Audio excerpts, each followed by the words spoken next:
नमस्कार, real estate से जुड़ी तमाम खबरों और जानकारियों के साथ एक बार फिर हाजिर हूँ आपके अपने फेवरेट शो रियलिटी चेक को लेकर। मैं हूँ रामेश्वर मिश्रा। चलिए इस शो की शुरुआत करते हैं, देखते हैं क्या है खास। सस्ते घरों को बढ़ावा देने के लिए शहरी विकास मंत्री का सभी राज्यों से गुजारिश, स्टाम्प ड्यूटी में हो कटौती। एनसीआर के दो बड़े प्रॉपर्टी बाजार नोएडा और गाजियाबाद में प्रॉपर्टी खरीदना हुआ और महंगा, और प्रॉपर्टी में अपनी गाढ़ी कमाई लगाने से पहले किन बातों का रखे ख्याल। रियल एस्टेट क्षेत्र में सुधार और सस्ते घरों को बढ़ावा देने के लिए शहरी विकास मंत्रालय ने सभी राज्यों से स्टाम्प ड्यूटी में कटौती करने की गुजारिश की है। अगर राज्य सरकार इस गुजारिश को मान लेती है तो सस्ते घरों को बढ़ावा दे पाना मुमकिन हो पाएगा। साथ ही आने वाले समय में सस्ते घर खरीदना और भी सस्ता हो जाएगा। इससे बिल्डरों पर भी अफोर्डेबल हाउस बनाने का दबाव बढ़ेगा। सस्ते घरों को बढ़ावा देने के लिए केंद्र सरकार अपनी पुरजोर कोशिश में जुटी है। केंद्र सरकार ने राज्यों से गरीबों और कम आय वर्ग के लोगों के लिए घरों की कीमत में कटौती करने का आग्रह किया है।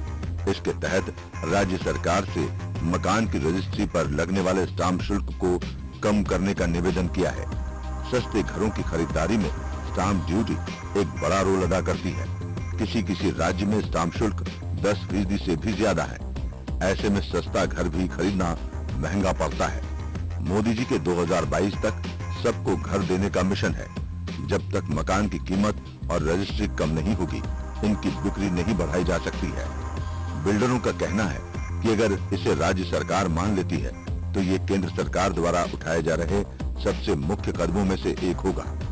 इससे आने वाले समय में सस्ते घरों को बढ़ावा तो मिलेगा ही, इससे प्रॉपर्टी बाजार की भी हालत सुधरेगी। मूल रूप से स्टाम्प शुल्क और रजिस्टर संभालने के लिए वसूला जाता था, लेकिन आज के समय में ये एक राजस्व का स्रोत बन चुका है और ऐसे में राज्य सरकार ने अपना खजाना भरने के लिए कभी भी इसमें कटौती की घोषणा नहीं की है।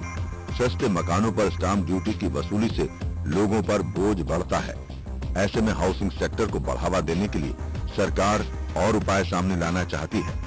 सरकार ने प्रधानमंत्री योजना के तहत 26 राज्यों में 2508 शहरों का चयन किया है। इस योजना का लक्ष्य शहरी गरीबों को सस्ता मकान मुहैया कराना है, क्योंकि शहरों में जिस रफ्तार से गांव या छोटे शहरों से लोग आ रहे हैं, उस रफ्तार से सस्ते मकानों की संख्या नहीं बढ़ रही है। ऐसे में अगर शहरों में मकान लेना सस्ता पड़ेगा तो कम आयु वर्ग के लोगों के लिए भी शहरों में रह पाना मुश्किल हो पाएगा।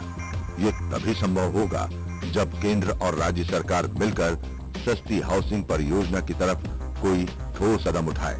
रियल एस्टेट कारोबारियों का मानना है कि प्रॉपर्टी रजिस्ट्री के लिए स्टाम्प शुल्क 1 या 2% से ज्यादा नहीं होना चाहिए।